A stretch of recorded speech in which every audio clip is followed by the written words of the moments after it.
के इस क्लास में हम पढ़ेंगे खातों के प्रकार, टाइप्स ऑफ अकाउंट। देखो खाते कितने प्रकार के होते हैं। खाते 3 प्रकार के होते हैं। पहला हो जाएगा व्यक्तिगत खाता, पर्सनल अकाउंट। दूसरा हो जाएगा वास्तविक खाता, रियल अकाउंट। और तीसरा हो जाएगा नाम मात्र या अवास्तविक खाता, नॉमिनल अकाउंट।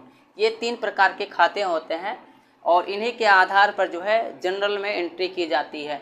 अब देखो व्यक्तिगत खाता जो है वो 3 प्रकार के होते हैं। पहला हो जाएगा स्वाभाविक या व्यक्तिक खाता। इसमें व्यक्तियों के खाते आते हैं, जैसे सुधीर का खाता, राम का खाता, कमला का खाता, श्याम का खाता, ठीक है, घनश्याम का खाता। ये सब क्या हो जाएंगे, स्वाभाविक व व्यक्तिक खाता के अंतर्गत आएंगे। दूसरा आता है कृत्रिम व्यक्तियों व व्यक्तियों के समूह के खाते, मतलब कोई भी व्यक्तियों के द्वारा बनाया गया जो खाता होता है वो इसके अंतर्गत आते हैं। जैसे कंपनी का खाता हो जाएगा, बैंक का खाता, कॉलेज का खाता, फर्म का खाता, क्लब का खाता, बीमा कंपनी का खाता और गवर्नमेंट का खाता। ये जो है कृत्रिम व्यक्तियों या व्यक्तियों के समूह के अंतर्गत खाते आते हैं।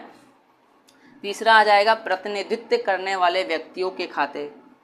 प्रतिनिधित्व करने वाले व्यक्तियों के खाते में क्या आता है, जैसे आदत्त वेतन में जो है प्रतिनिधित्व करने वाले व्यक्तिगत खाते में क्या होता है कि जैसे आपने किसी के यहाँ नौकरी की या मजदूरी किया और उसने आपको अभी जो है मजदूरी नहीं दिया या वेतन नहीं दिया, तो ऐसी स्थिति में जो है वो प्रतिनिधित्व करने वाले व्यक्तिगत खाते में आएंगे। जैसे आदत्त वेतन हो गया, मतलब अभी आपको वेतन नहीं पे किया गया।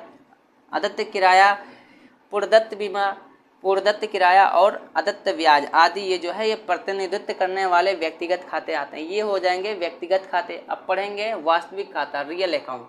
अब रियल अकाउंट में जो है 2 प्रकार के होते हैं। रियल अकाउंट जो है 2 प्रकार के होते हैं। पहला मूर्तमान वास्तविक खाता और दूसरा अमूर्तमान वास्तविक खाता, इनटेंजिबल रियल अकाउंट जिसे बोलते हैं। पहले जानेंगे मूर्तमान वास्तविक खाता होता क्या है, ठीक है। टेंजिबल रियल अकाउंट क्या होता है।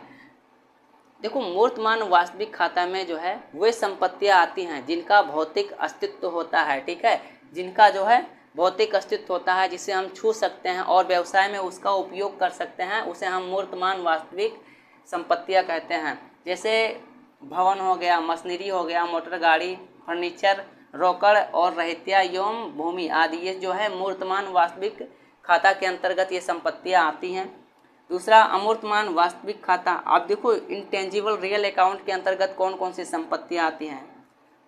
देखो इसके अंतर्गत जो है वह संपत्तियां आती हैं जिनका भौतिक अस्तित्व नहीं होता है, ठीक है, लेकिन उसे पैसे के रूप में मापा जा सकता है, उसका एक मूल्य होता है। जैसे ट्रेडमार्क हो गया, पेटेंट्स हो गया, ख्याति हो गया, कॉपीराइट हो गया आदि, ये सब जो है इंटेंजिबल रियल अकाउंट के अंतर्गत संपत्तियां आएंगी। तीसरा खाता हो जाएगा नाम मात्र या अवास्तविक खाता। अब देखो ये जो खाते हैं 4 प्रकार के होते हैं। पहला हानि खाते, व्यय खाते, लाभ खाते और आय खाते। अब इसमें क्या क्या चीज़ आता है, जैसे किराया हो गया, वेतन हो गया, मजदूरी, ब्याज हो गया, कटौती और बीमा प्रीमियम आदि, ये जो है नाम मात्र खाते के अंतर्गत जो है आते हैं।